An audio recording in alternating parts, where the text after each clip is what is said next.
Hey everyone, and welcome back to another video about how my college is testing my patience. So as you probably read by the title by now, my school has officially decided to move all of its classes online. The original plan was for them to do half online classes and half in-person classes, but if you wanted to take them all online from the comfort of your own home, you would be allowed to do that as well. But just a few days ago, my college has decided to move all of its classes online. And in today's video, I'm just going to be kind of giving my opinions on this whole thing because there's a lot of stuff going on in my head right now that I kind of want to talk about. But if you haven't seen my previous college videos, let me catch you up to speed real quick. Basically, about a month ago, my college decided to kick me off of my on-campus housing. After they kicked off upperclassmen like me off campus, they did say that they would be doing a mix of online and in person, and that you would be able to take classes from all online if you wanted to. They said they would be providing me with resources to find another place, whether it be a university-sponsored hotel or something like that. Now, although it's good that they were offering us resources, the problem was that they never really gave us a timetable as to when these resources would be available. And on top of that, these options like a hotel or like another place that might happen to open up, these things weren't guaranteed either. So we didn't know when these resources were going to be available, so a lot of students decided to sign a lease off campus. I had some friends, and I even heard from other students who said that they couldn't really take the stress of waiting it out and they just kind of wanted to find a place. But for me, personally, I decided it was in my best interest to just wait it out and see what the school would be offering and see what like the surrounding stuff around Chicago would be like as well. So after announcing that they would be doing half online and half in person, my school just decided to move everything to online. And people like me aren't really that affected because I didn't really sign a lease to begin with, so I'm pretty thankful for that. But as I mentioned, I know a lot of people who signed leases. And although my school's website did warn us about signing leases, I don't really blame people for signing them at the end of the day. When my school is going to send emails to us saying, oh, we're going to do half in person, half online, that we're getting close to phase 4, that we're probably going to be back to campus, when we're getting emails like that, a lot of us are probably going to jump the gun and just get an apartment. Because the reason a lot of people decided to jump the gun and buy leases was because they were worried that if they waited it out, all the options around campus would be taken. So as I mentioned, my school announced that nearly all the classes would be online, and a lot of upperclassmen who already signed leases, and even sophomores who signed leases as well, are really frustrated for good reason. And I looked up online how easy it was to get out of a lease, and apparently it's not the easiest thing in the world. So from what I could tell, in Illinois, if you want to get out of a lease, it has to be a mutual agreement. So a student would have to go to the landlord and say, hey, my school isn't offering in-person classes anymore, could I maybe get out of this lease? And it's up to the landlord to say yes or no, and if the landlord says no, and there's no mutual agreement, you're stuck with that lease and you have to pay that amount of money. And if you didn't know, places to live in Chicago aren't the cheapest place in the world. So if you're a student who had already signed your lease and you're not able to get out of your lease, you're stuck with that place in Chicago. So you're stuck with two options. Do you A, just not go back and just keep paying off that lease? Or do you B, go back to Chicago, live in that apartment, but you can't really do anything because of the whole coronavirus and social distancing thing? But in my situation, I didn't sign a lease, and it doesn't really make much sense for me to sign one now. I feel like the only thing that would really make me want to go back to Chicago is if there were in-person classes, which there aren't, or if I could get an internship that would meet in person. And those are really hard to come by right now because a lot of internships are remote. I've heard several students bring up the idea that maybe my school could reimburse the students who already signed leases, and I don't think that's a terrible idea. Do I think it's going to happen? Honestly,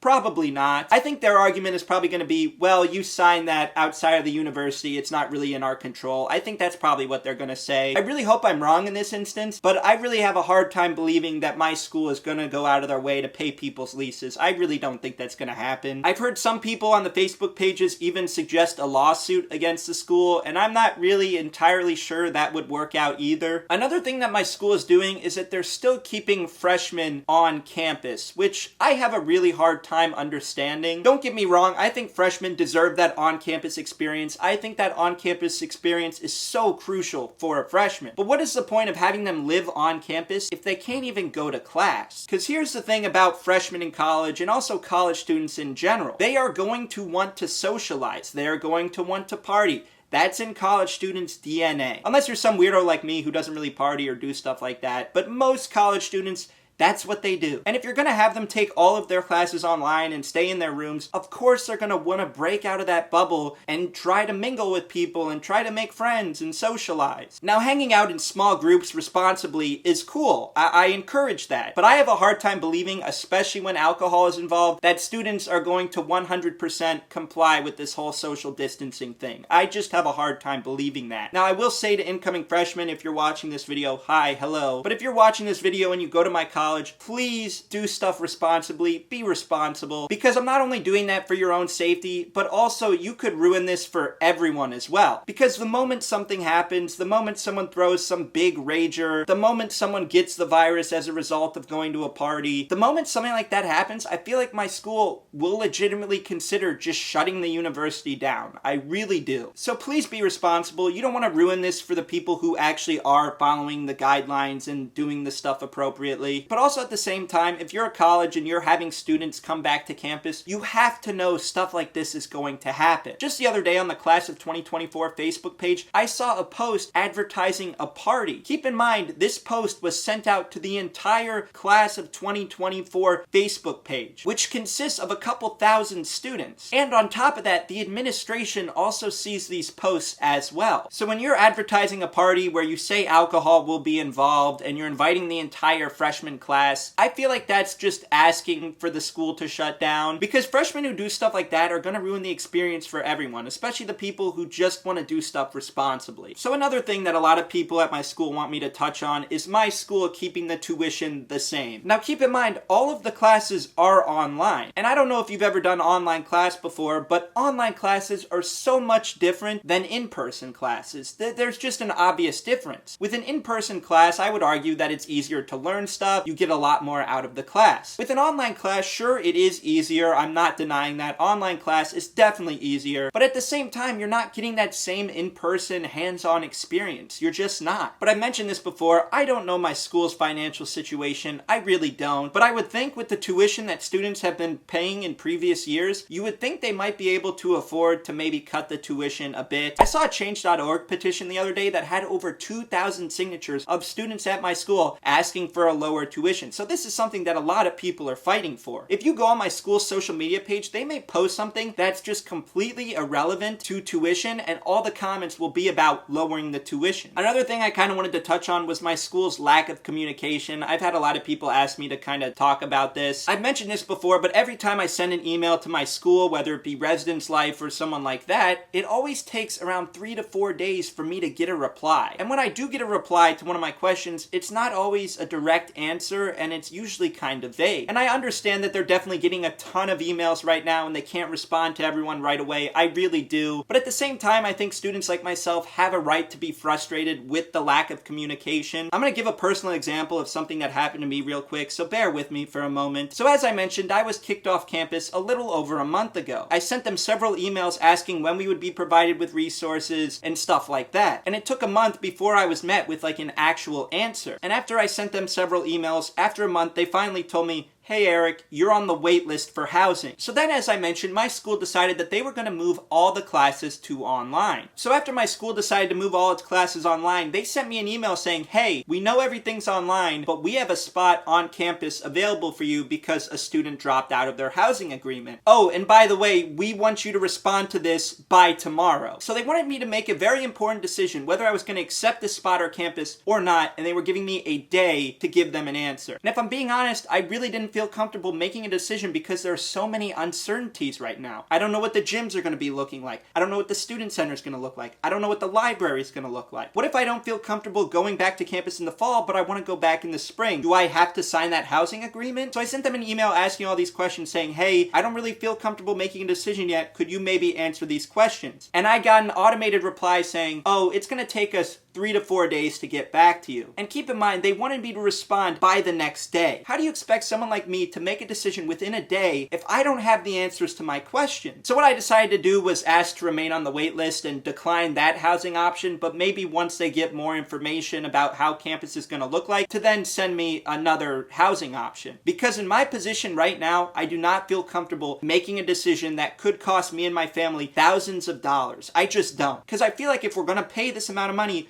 we need to know how everything is going to look. I feel like that's a pretty reasonable expectation. I was also asked on my Instagram if I was pissed about having to stay home, and honestly, not really. Sure, being at home can be kind of exhausting, especially when you're surrounded with your family all the time. But at the end of the day, where I am right now, staying at home makes the most sense. That could change, that very well could change, but in the present moment, staying here makes the most sense. I just recently accepted an internship, and that internship, I'm able to do it all remotely, so I don't even need to go back to Chicago. So right now, I'm kind of leaning towards staying home. That could change. As I said, nothing's 100% set in stone yet. But what did you think about today's video? What do you think about this whole situation? What do you think I should do? What is your college doing? Let me know in the comments down below. If you enjoyed today's video, make sure to leave a like. It really means a lot. And also, make sure to subscribe to the channel. A lot of you people who watch my videos aren't actually subscribed. So if you made it this far, please subscribe. You can unsubscribe at any time if you get annoyed with me. But if you enjoyed what you see,